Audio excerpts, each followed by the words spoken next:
Your very specific and particular Google search returns thousands of results. Despite the number of things Google has found for you, you aren't optimistic that you'll find what you're looking for.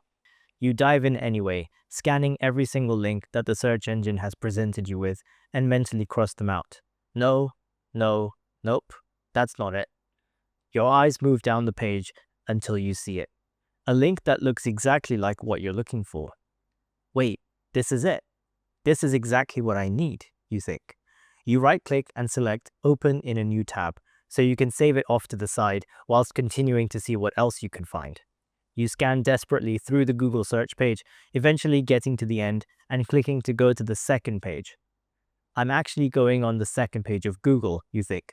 I must be desperate. You scan. You search. You can't seem to find anything else, so you go back to that link you opened earlier in a new tab. You're met with gut-dropping disappointment. The link you had opened in a new tab turns out to be a page with an error. But it's a very strange kind of error, the likes of which you've never seen before. Error 444, it says. What kind of error is this? You've heard of these kinds of error codes before, but you've never seen this one. You go back to your Google search tab and punch in a new search. What does error code 444 mean? It comes back with no results. What? No results? Not even one? That never happens. You're a little frustrated and are only just thinking about what to do when suddenly a new window opens. It's a text chat of some kind. There's someone typing. Need some help? The message says. Yes, you type. What is error 444? The person types. You wait until their reply finally appears. You read. Error 444 is reserved for pages for which the user is required to undergo a series of trials prior to undeniably unlocked, unlimited, and unrestricted access to the page. So, what does that mean? You reply. It means you need to prove your worth before you can see the page. You'll need to complete a series of challenges that will test your physical and mental strength, as well as your intelligence, determination, and problem-solving abilities. You stare at the message. You're thoroughly weirded out, but, at the same time, curious as to what all of this is. Is this the deep web, you think? You aren't even sure if the one who's messaging you is even a real person or not. It might be a bot, or some kind of AI for all you know. A new pop-up window appears that has a lot of text. Waiver, it says, in big blocky letters at the top. It's asking for your digital signature, whatever that means. What is a digital signature exactly? You aren't too sure. Please sign the waiver. A new message from the mysterious person, bot, artificially intelligent being says. It's to protect the company in case of any accident, injury, extreme confusion, homesickness, or death whilst undergoing the process. You give the waiver your digital signature, which turns out to be just a box you have to check, and the pop-up window disappears. At once, you hear a smooth humming sound from your bedroom window. You pull up the blinds and see a drone hovering right outside, carrying a small box.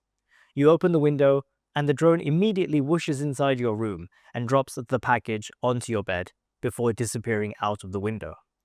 You look at the box on your bed. You go over and sit next to it. Is this some sort of scam? This probably isn't safe. It's not such a good idea to open a mystery potentially tied to some sort of underground deep web thingy package that some drone just left on your bed, right? This is crazy. Is all this even worth it just to open some link? The link. You desperately need that link. Your presentation is due in 8 hours and you need all the help you can get. And that link looked promising, like it was the answer to all your problems. You sigh and reach for the box cutter you use to open packages. You shake nervously as you dissect the box and open the flaps. Inside, amongst a load of packing peanuts, is one of those VR headsets that people buy to play those super immersive games that look both amazing and frightening as to how real they seem. You've never ever even thought about buying one. Why would you? You're so over gaming. It's way too addictive, especially with these insanely amazing new games they're making, and as a super busy person who needs to focus on more important things, you've decided that it would take up too much of your time. A new message pops up on your computer. Have you got the headset? Yes, got it, you reply. Shall I put it on? Make yourself comfortable and put it on. All you need to do is hit the power button on the side, and it should be good to go. You sit down at your desk chair that you paid a lot of money for so that you could have a nice, comfortable space to work and be productive at, and feel both nervous and curious as you slowly put on the headset. It fits tightly around your head, and your eyes are completely covered. Then you hit the power button. You see a loading screen of sorts, which goes from 0% to 100%. Then, all of a sudden, you're standing on a snow-peaked mountain with trees dotted around you and a ski lift flying above you.